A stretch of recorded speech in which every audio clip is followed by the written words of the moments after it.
Team India के नए central contract से किसका होगा करोड़ों का नुकसान। बीसीसीआई के सेंट्रल कॉन्ट्रैक्ट से बाहर होंगे कई बड़े नाम। इन 4 खिलाड़ियों पर आया संकट। इन खिलाड़ियों के हाथ लगेगा जैकपॉट। पहली बार हासिल कर सकते हैं सेंट्रल कॉन्ट्रैक्ट। टीम इंडिया के नए सेंट्रल कॉन्ट्रैक्ट को बीसीसीआई की ओर से जल्दी जारी किया जा सकता है। इस बार के सेंट्रल कॉन्ट्रैक्ट को लेकर दिलचस्पी इसलिए है क्योंकि उसमें कई सारे उलटफेर देखने को मिल सकते हैं। ये उलटफेर होते इसलिए दिखेंगे क्योंकि कई बड़े नामों ने या तो क्रिकेट ही छोड़ दिया है या फिर किसी एक फॉर्मेट में संन्यास ले लिया है। वहीं कुछ खिलाड़ी ऐसे भी हैं जो किसी फॉर्मेट में खेल नहीं रहे मगर कॉन्ट्रैक्ट में हैं। बीसीसीआई उन खिलाड़ियों को बाहर कर कुछ नए चेहरों को मौका दे सकती है। इन खिलाड़ियों को कम से कम होगा 2 करोड़ का नुकसान। जी, बीसीसीआई की तरफ से टीम इंडिया का जो सेंट्रल कॉन्ट्रैक्ट जारी किया जाता है उसमें खिलाड़ियों को 4 ग्रेड में बांटा जाता है। Grade A+, grade A, grade B और ग्रेड C। पुराने सेंट्रल कॉन्ट्रैक्ट में ग्रेड A+ में 4 खिलाड़ी हैं। इस ग्रेड में वो खिलाड़ी शामिल होते हैं जो तीनों ही फॉर्मेट में टीम इंडिया में सक्रिय रहते हैं। लेकिन चूंकि अब बुमराह के अलावा उस ग्रेड में शामिल रोहित, विराट, जडेजा ने T20 से संन्यास ले लिया है तो हो सकता है कि बीसीसीआई उनके ग्रेड को बदलने का फैसला करे। ऐसा हुआ तो उन तीनों को कम से कम 2 करोड़ तक का नुकसान उठाना पड़ सकता है। रोहित, विराट, जडेजा के अलावा नए सेंट्रल कॉन्ट्रैक्ट में मोहम्मद सिराज का भी ग्रेड कम किया जा सकता है। वो अभी ग्रेड A में है लेकिन लगता नहीं कि नए कॉन्ट्रैक्ट में वो इस ग्रेड को बरकरार रख पाएंगे। बीसीसीआई उन्हें ग्रेड A से ग्रेड B में डाल सकती है। मतलब उन्हें भी ऐसा होने पर 2 करोड़ रुपए का नुकसान उठाना पड़ सकता है। तो चलिए अब जानते हैं कि किस ग्रेड के खिलाड़ी को कितना पैसा मिलता है।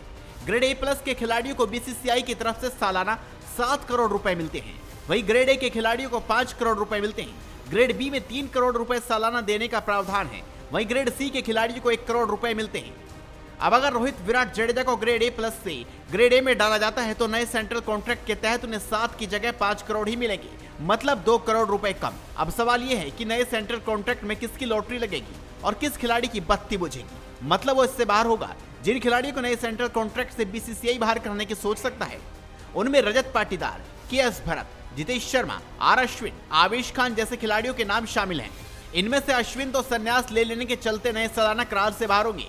वहीं बाकी खिलाड़ियों को किसी भी फॉर्मेट में नहीं बन रही जगह उनके बाहर होने की वजह बन सकती है। इनमें अश्विन को छोड़ सभी खिलाड़ी ग्रेड C के हैं। मतलब उन्हें अभी तक जो सालाना 1 करोड़ रुपए मिलते थे अगर वो नए कॉन्ट्रैक्ट से बाहर होते हैं तो वो उन्हें नहीं मिलेगी। बीसीसीआई इन खिलाड़ियों को बाहर कर श्रेयस अय्यर को फिर से कॉन्ट्रैक्ट में वापसी करा सकती है। अनुशासनहीनता के चलते अय्यर का कॉन्ट्रैक्ट पिछली बार छिन गया था। अय्यर के अलावा वरुण चक्रवर्ती, हर्षित राणा 2 ऐसे खिलाड़ी हैं जिनका नए सेंट्रल कॉन्ट्रैक्ट में शामिल होना लगभग तय लग रहा है। ये खिलाड़ी अगर नए सेंट्रल कॉन्ट्रैक्ट में आते हैं तो उन्हें कितनी रकम मिलेगी वो पूरी तरीके से उनकी ग्रेडिंग से तय होगी। बीसीसीआई जल्दी अपने 2025 की सेंट्रल कॉन्ट्रैक्ट लिस्ट की घोषणा करने वाला है।